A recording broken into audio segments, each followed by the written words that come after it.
Well, we usually gather at places of worship and churches to seek peace and safety. But following that massacre of more than 24 people in Sutherland Springs, church leaders are stepping up security tonight. The Williamson County Sheriff's Office held a security summit for faith leaders today, and Rebecca Trejo shares the tactics that they taught. Rebecca? Well, Chris, leaders from hundreds of local churches were there. Sheriff Robert Chody wanted to teach them what to do in an active shooter situation and how to create a security team.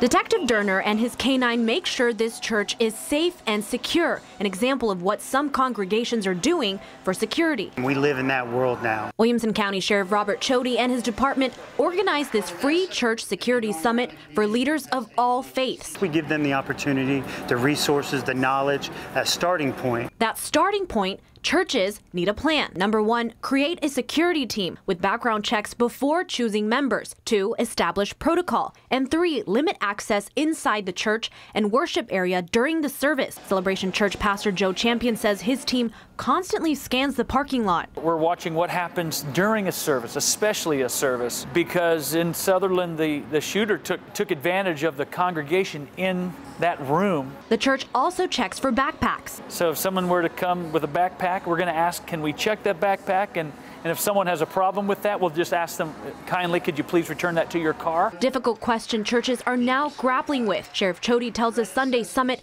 at least starts the conversation about church security among congregations. Maybe not all the answers, but we're having the discussion whether our community here in Williamson County is better equipped now, or at least is thinking in a progressive way, a outreach way of how they can better protect their parishioners.